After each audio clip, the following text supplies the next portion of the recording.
আসসালামু আলাইকুম, সবাই কেমন আছেন? আজকে আমি মোগলাই বানাবো। কিভাবে সেই রেসিপিটা আমি আপনাদের সাথে শেয়ার করব। মোগলাই বানানোর জন্য এখানে আমি ৩ টা ডিম নিয়েছি। ডিমের মধ্যে লবণটা স্বাদ অনুযায়ী দিয়েছি। পেঁয়াজ কুচি করে নিয়ে হালকা ভেজে নিয়েছি, বেশি ভাজিনি।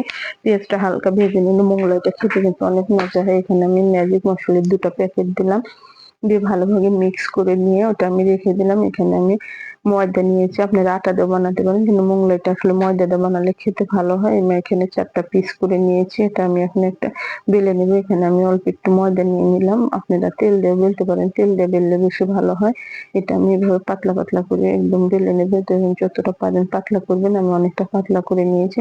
এর মধ্যে আমি এখানে ডিমটা মিক্স করে রেখেছিলাম। ডিমের মিক্সটা আমি এভাবে একটু বেশি করে দেব, তাহলে খেতে কিন্তু অনেক মজা লাগবে। এটা দিয়ে আমি ভালো করে চামচ দিয়ে মিশিয়ে দিলাম। দিয়ে এভাবে আমি সুন্দর করে এটা ভাজতে দিলাম। এই যে দেখুন এভাবে ভাজবে। এদিকে কিন্তু চুলায় আমি তেল গরম দিয়েছি। তেলটা একটু আগে গরম দিতে হবে।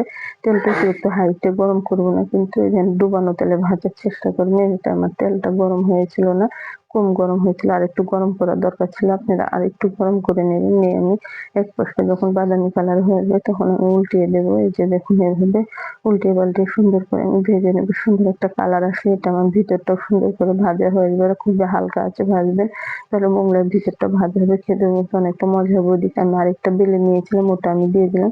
এখান থেকে আমার ৩ টা মোগলাই হয়েছে। মোগলাই ৩ টা আমি সুন্দর করে ভেজে নিয়েছি। একটা মোগলাই আমি কেটে নেব। এই মোগলাইটা আসলে খেতে কিন্তু অনেক ঘরের তৈরি খাবার, কিন্তু স্বাস্থ্যসম্মত হয়। এই খাবারটা আমরা বাচ্চাদের সন্ধ্যার নাস্তায় টিফিনে কিন্তু বানিয়ে দিতে পারি। এদিকে মোগলাইটা আমি কেটে নিয়েছি। এই যে দেখুন মোগলাইটা আমি সুন্দর করে সাথে টমেটো সস দিয়ে দিলাম। এখানে শসা, টমেটো দিয়ে দিলাম। এগুলো দিয়ে পরিবেশন করলে দেখতেও সুন্দর লাগবে, খেতে কিন্তু অনেক মজা লাগবে। আমার ভিডিওটি ভালো লাগলে অবশ্যই আমাকে